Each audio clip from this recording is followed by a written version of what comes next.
Hi everyone, कैसे हैं आप लोग। So welcome to my YouTube channel. तो गाइस आज हम करने वाले हैं पार्ट नंबर 9 बेसिक एमसीक्यूज की सीरीज चल रही है पब्लिक एडमिनिस्ट्रेशन के ऊपर। तो इससे पहले कि शुरू करें बता दूं, तो अगर आपको पीडीएफ चाहिए इन लेक्चर्स की तो आप टेलीग्राम चैनल ज्वाइन कर सकते हैं। टेलीग्राम चैनल का लिंक डिस्क्रिप्शन में दिया गया है। आप सिंपली सर्च कर सकते हैं यूजीसी नेट पब्लिक एडमिनिस्ट्रेशन और फॉलो कर सकते हैं आप मुझे अनअकैडमी पर। वहां पर हमारे फ्री क्लासेस चल रही हैं बहुत सारी और टाइम रहता है 9:30 AM मंडे टू फ्राइडे। यहाँ पर हम करते हैं क्लास और काफी सारे यहाँ पर टेस्ट भी चल रहे होते हैं। पेपर 1 की अगर हम बात करें या फिर पेपर 2 जो हमारा है पब्लिक एडमिनिस्ट्रेशन, तो नेट की कैटेगरी में यहाँ पर टेस्ट भी आपके होते हैं। Mock test, free mock test भी आप यहाँ पर दे सकते हैं। साथ ही साथ अगर आप अनअकैडमी प्लस में आना चाहते हैं तो ये सारे बेनिफिट्स आपको मिल रहे हैं। Daily live classes, structured courses and many more things. तो कंप्लीट कोर्स यहाँ पर खत्म बिल्कुल होने वाला है 1-2 दिन में। और यहाँ पर कोर्स चल रहा है आपका एमसीक्यूज के थ्रू। तो 6:30 AM यहाँ पर टाइम रहता है इसका रोज सुबह। और आइकॉनिक प्लस 2 तरह के सब्सक्रिप्शन अवेलेबल हैं, आप बिल्कुल ज्वाइन कर सकते हैं। और एक ऑफर चल रहा है गाइस, 6 महीने और 12 महीने का सब्सक्रिप्शन अगर आप लेते हैं तो 2 महीने का एक्स्ट्रा आपको मिल जाता है। 31 जुलाई तक की बेसिकली वैलिड है और बेगी10 यूज कर सकते हैं आप कोड कोई सा भी सब्सक्रिप्शन ऑप्ट करने के लिए। तो शुरू करते हैं। तो उसमें आपको 10% डिस्काउंट मिल जाएगा बेसिकली। ठीक है, तो शुरू करते हैं गाइस। तो सबसे पहले स्टेटमेंट है, किसने कहा theory is a set of inter related constructs और कॉन्सेप्ट्स, डेफिनेशंस एंड प्रोपोजिशन। यहाँ पर एक स्टेटमेंट आ रही है थ्योरी के बारे में कि थ्योरी क्या है, एक ऐसा इंटर रिलेटेड कंस्ट्रक्ट या कॉन्सेप्ट्स होते हैं, डेफिनेशंस होती हैं, प्रोपोजिशंस होती हैं, स्टेटमेंट्स होती हैं। तो वुड्रो विल्सन, कर्लिंगर, कौटिल्य या फिर ड्वाइट वाल्डो। तो राइट आंसर क्या रहेगा गाइज, कर्लिंगर। तो कर्लिंगर ने कहा थ्योरी के बारे में कि जहां पर इंटर रिलेशन होता है आपके कंस्ट्रक्ट, कॉन्सेप्ट, डेफिनेशन या फिर प्रोपोजिशंस के बीच में। तो याद रखना है इसको, काफी ज्यादा इंपॉर्टेंट ये डेफिनेशन है। नाउ नेक्स्ट क्वेश्चन है, features of a good theory does not include. यहाँ पर थ्योरी के यहाँ पर आपको कुछ फीचर्स दिए गए हैं, एक इसमें से नहीं आता है। तो ऑप्शंस हैं objectivity, reliability, universality and biasness. तो ऑब्वियसली यहाँ पर आपका बायसनेस जो है नहीं होने वाला है। तो biasness is not a feature of a good theory. Objectivity, reliability, universality, ये तीनों चीजें यहाँ पर आपकी रहने वाली हैं। हाउ मेनी अधिकरणास are there in Arthashastra. Arthashastra में कितने अधिकरणास हैं। अधिकरणास का मतलब जो बुक्स हैं आपकी, वॉल्यूम्स बेसिकली कितने हैं अर्थशास्त्र के, 10 है, 12 है, 15 है या फिर 19 है। तो राइट आंसर क्या रहेगा, ऑप्शन नंबर सी। तो 15 यहाँ पर अधिकरणास हैं अर्थशास्त्र में, जो कौटिल्य ने यहाँ पर लिखा हुआ है। तो लास्ट में आप मुझे स्कोर भी बता सकते हैं कितना आपने स्कोर किया आउट ऑफ 10 क्वेश्चंस।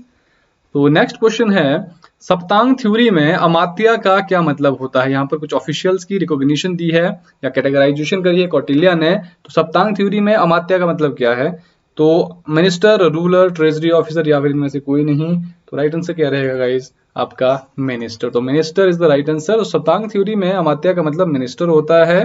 ठीक है, रूलर आपका किंग हो गया। आपने मुझे कमेंट बॉक्स में बताना है what does treasury officer stand for. तो ट्रेजरी ऑफिसर को क्या कहते हैं, ठीक है, तो इसको आपने बताना है कमेंट बॉक्स में। तो यहां से क्वेश्चंस आए हुए हैं guys. Which is not a type of army during the period of Kautilya. Kautilya के टाइम पे आर्मी के बारे में डिस्क्राइब किया था कौटिल्य ने, तो कौन सा यहाँ पर नहीं है।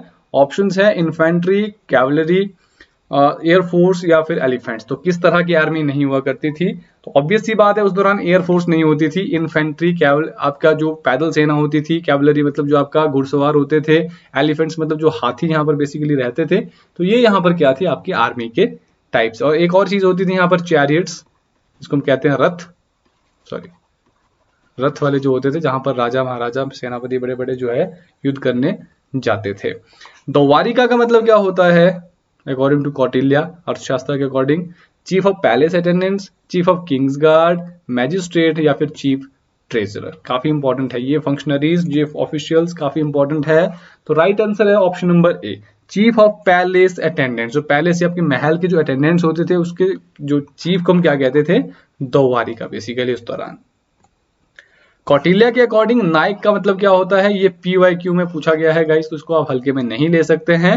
तो नायक का मतलब यहाँ पर है commissioner, town guard, chief of town या फिर इनमें से कोई नहीं। तो राइट आंसर क्या रहेगा, option number B, basically town guard. तो चीफ ऑफ द टाउन यहाँ पर नहीं रहेगा, उसको मेयर कहते हैं बेसिकली, पौर कह सकते हैं आप। ठीक है, कमिश्नर यहाँ पर क्या रहता है, चीफ ऑफ टाउन। बेसिकली काफी बार बेसिकली आप कंफ्यूज भी हो सकते हैं। तो आज की डेट में आप देखते हैं जहां पर मेयर होते हैं, जहां पर म्युनिसिपल कॉर्पोरेशन रहता है, तो मेयर वगैरह उसमें रहते हैं। तो टाउन गार्ड आपका क्या हो जाएगा, नायक बेसिकली। ठीक है, तो याद रखना इस चीज को, इंपॉर्टेंट है। तो जितने भी फंक्शनरीज हैं, जितने भी ऑफिशियल्स हैं, काइंडली एक बार इनको देख लें। ठीक है, 12-15 जितने भी हैं ये यहाँ से क्वेश्चन पूछे जा सकते हैं। नेक्स्ट क्वेश्चन है, वुड्रो विल्सन जो है प्रेसिडेंट थे यूएसए के, लेकिन आपसे पूछा है कौन से पीरियड में थे, इनमें से कौन से पीरियड में आपका जो वुड्रो विल्सन थे वो प्रेसिडेंट थे यूएसए के। तो राइट आंसर क्या रहेगा, ऑप्शन नंबर सी, 1913 से लेकर 1921 तक सर्व किया वुड्रो विल्सन ने as president of USA. And Woodrow Wilson as you all know is also known as the father of public administration. ठीक है, इसको आपने याद रखना है। Now coming to the next question, इनका ऐसे था the study of administration Woodrow Wilson का, तो उन्होंने लिखा है वो कौन से ईयर में पर्टिकुलरली, बहुत इंपॉर्टेंट क्वेश्चन है और गाइस इतनी बार पीवाईक्यू में पूछा गया है और हर जगह जब भी आप पब्लिक एडमिनिस्ट्रेशन की बात करेंगे इस ऐसे का जिक्र वहां पर होगा वुड्रो विल्सन का, क्योंकि यहां से शुरुआत हुई पब्लिक एडमिनिस्ट्रेशन की 1887 is the right answer basically. बाकी जो ऐसे यहाँ पर पब्लिश हुआ था आपका पॉलिटिकल जर्नल का नाम था पॉलिटिकल साइंस क्वार्टरली। ठीक है, इसको आप देख सकते हैं, तो ये जर्नल का नाम था, जो जर्नल का नाम भी पूछा जाता है। नेक्स्ट क्वेश्चन है, इनमें से वुड्रो विल्सन के द्वारा स्टेटमेंट्स कौन कौन सी दी गई है, तो 3 स्टेटमेंट्स हैं। Administration is the government in action, administration is the latest fruit of the science of politics, and the field of administration is the field of business, या फिर सारे के सारे। देखो गाइस बहुत सारी डेफिनेशंस वुड्रो विल्सन ने यहाँ पर दी हुई है, तो इनमें से 3 मैं आपको यहाँ पर बता दे रहा हूँ। तो ये सारी की सारी डेफिनेशंस वुड्रो विल्सन के द्वारा यहाँ पर दी गई है। तो कमेंट में मुझे आप बता सकते हैं अगर इसके अलावा आपको कोई और डेफिनेशन आती है, यू कैन डेफिनेटली से, आप बिल्कुल लिख सकते हैं यहाँ पर। और एक चीज मैं और बता देता हूँ आपको, इन्होंने कहा था it is getting harder to run a constitution than to frame one, ये भी इनका एक यहाँ पर डेफिनेशन थी। इसके अलावा बता सकते हैं, तो टेलीग्राम चैनल जरूर ज्वाइन कर लीजिए और चैनल को लाइक शेयर और सब्सक्राइब जरूर करिए। और यहाँ पर टेलीग्राम चैनल का नाम यूजीसी नेट पब्लिक एडमिनिस्ट्रेशन और लिंक डिस्क्रिप्शन में दिया गया है, तो अनअकैडमी पर भी फॉलो कर सकते हैं। तो अभी अगर आप सब्सक्रिप्शन लेते हैं तो 2 महीने एक्स्ट्रा आपको मिल रहा है सब्सक्रिप्शन गाइस, 6 महीने और 12 महीने में। तो बेगी 10 यूज करेंगे कोड, यहाँ पर 10% आपको ऑफ भी मिल जाएगा। See you in the next video, तो चैनल को सब्सक्राइब जरूर करिएगा और लाइक जरूर करिएगा वीडियो को, ताकि फिर आपको नोटिफिकेशन मिलती रहे। Thank you very much for watching and see you in the next video, bye bye, take care.